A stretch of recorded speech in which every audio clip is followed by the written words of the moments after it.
ហើយនៅយុវភាពវាមាន enthusiast ទី2មើលឃើញចលនានៅក្នុងប្រទេសខ្លះដូចឥណ្ឌាជាដើមដូចមហាត្មាហ្គានធី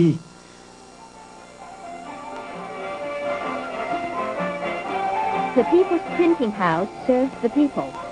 Newspapers, magazines, du temps du Kampuchea démocratique, il est interdit de lire, à part quelques publications officielles. Interdit d'écrire, interdit d'écouter les radios étrangères. Encore une ironie polposienne. Tous les dirigeants Khmer rouges avaient reçu une éducation secondaire ou universitaire. Ces intellectuels, qui se considèrent comme l'avant-garde de la révolution la plus radicale que le monde ait jamais connue, ont, sans l'ombre d'une hésitation, fermé les écoles, les universités, les pagodes. Au Cambodge, nous ne lisions que des livres de droite. Les livres de gauche, les professeurs en parlaient très peu et nous n'en lisions pas. En France, nous ne cherchions que des livres de gauche, des journaux de gauche. En plus, après la Seconde Guerre mondiale, il y avait des manifestations pour l'indépendance. Tous les pays vassaux voulaient obtenir leur indépendance nationale. Nous nous intéressions d'autant plus à ce problème que notre pays était concerné.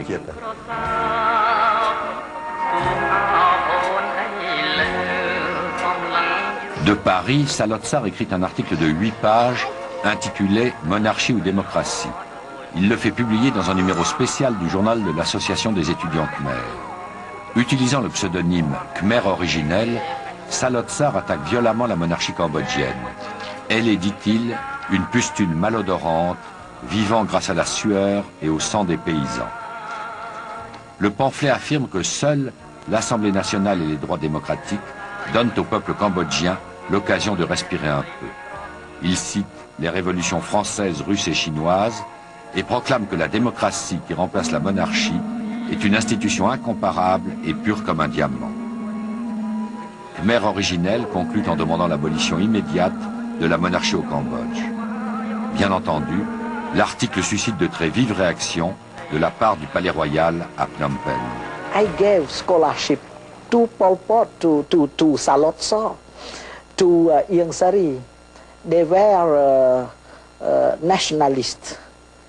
And when they went to France, and after studying in France, they returned to Cambodia as communists.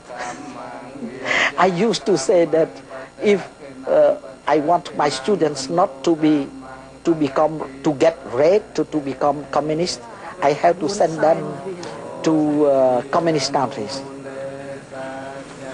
ខ្ញុំនេះកាលនៅស្រុកប្រាំងមិនសូវយល់អីដឹងទេបានមកស្រុកខ្មែរដោយគ្រាន់បើមកពីអីមកពីនៅក្នុងស្រុកមកស្រុកខ្មែរខ្ញុំមិនទៅតាក់ទងនឹងស្រុកលើពីព្រោះខ្ញុំសញ្ញាបត្រមកខ្ញុំតាក់ទងនៅខាងក្រមនឹងខាងក្រមជារូបសង្ឃជាជនធម្មតាអញ្ចឹងទៅវាយល់បញ្ហាដូច្នោះមិនមែនជាគប់ភាយរបស់គេទេគឺថាមើលពីព្រោះវាមិនណាស់ទេថាណាយើងឆ្លប់នៅស្រុកអឺរ៉ុបមកឃើញអញ្ចឹងវាផ្លូវចិត្តដូចក្នុងសំណួរលោកថាស្អីដែលនាំឲ្យខ្ញុំរៀនគំរូរៀនអីណាវាចម្រោះប៉ុន្តែនៅក្នុងស្រុកឲ្យខ្ញុំចាប់អារម្មណ៍ច្រើន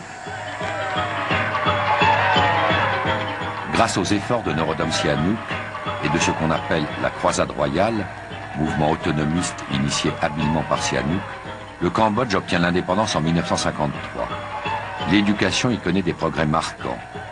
Comparé aux troubles que connaissent le Vietnam et le Laos, les deux autres pays de l'ancienne Indochine française, le Cambodge apparaît comme une oasis de stabilité et de paix. L'hymne national, chanté par les élèves dans toutes les écoles publiques du royaume, prie les dieux de protéger et de soutenir le roi.